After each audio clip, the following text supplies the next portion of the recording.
சிறந்தவங்க 75 வருஷமா இந்த மாதிரி அறிவு திருவிழா நடந்தது எனக்கு தெரிஞ்சிருக்கும் தானே. ஏன்னா 75 வருஷமா நடக்காதது இப்ப நடக்குது இல்லையா, அதுதான் கேட்கறேன். ஏன்னா அப்ப இத்தனை வருஷமா அறிவு இல்லைன்றதை ஒத்துக்கிறாங்களா இல்ல எப்படி ஆங்கிள்ன்றது எனக்கு புரியல. எனக்கு என்னமோ அங்க பேச எதுவுமே அறிவா பேசுன மாதிரிலாம் எனக்கு தெரியல. எதுனா அறிவா பேசுனாங்களான்னு கேட்டா ஒண்ணுமே கிடையாது. முதலமைச்சர் என்ன சொன்னாரு, நேத்து மோச்சவனா அவன் ஏதோ இந்த மாதிரி சொன்னார்ல, அது ஏதோ அறிவுக்கு சம்பந்தப்பட்டு இருக்கு இல்லையே. இவர் ஏதோ கை காலு காருன்னெலாம் கூட பேசியிருந்தானே இருக்கிறேன் உதய் ப்ரோ. அதுவும் அறிவுக்கு சம்மந்தப்பட்டது இல்லையே. இதுல எந்த ஆங்கிள் அறிவு சம்மந்தப்பட்டு பேசுனாங்கன்னு எனக்கு தெரியல. மேபி உதய் ப்ரோ பாராட்டு விழான்னு வச்சிருக்கலாம்.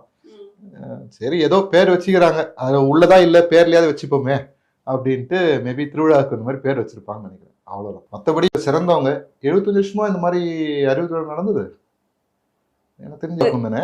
ஏன்னா 75 வருஷமா நடக்காதது இப்ப நடக்குது இல்லையா, அதுதான் கேட்கறேன். ஏன்னா அப்ப இத்தனை வருஷமா அறிவு இல்லைன்றதை ஒத்துக்கிறாங்களா இல்ல எப்படி ஆங்கிள்ன்றது எனக்கு புரியல.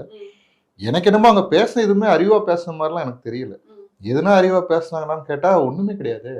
முதலமைச்சர் என்ன சொன்னாரு, நேத்து மோச்சவனா அவன் ஏதோ இந்த மாதிரி சொன்னார்ல, அது ஏதோ அறிவுக்கு சம்மந்தப்பட்டு இருக்கு இல்லையே. இவர் ஏதோ கை காலு காருன்னெலாம் கூட பேசியிருந்தானே இருக்கிறேன் உதய் ப்ரோ. அதுவும் அறிவுக்கு சம்மந்தப்பட்டது இல்லையே. இதுல எந்த ஆங்கிள் அறிவு சம்மந்தப்பட்டு பேசுனாங்கன்னு எனக்கு தெரியல.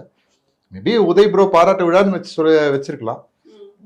சரி ஏதோ பேர் வச்சுக்கிறாங்க, அது உள்ளதா இல்ல பேர்லயாவது வச்சுப்போமே அப்படின்ட்டு மேபி திருவிழாவுக்கு இந்த மாதிரி பேர் வச்சிருப்பாங்கன்னு நினைக்கிறேன். அவ்வளவுதான். மற்றபடி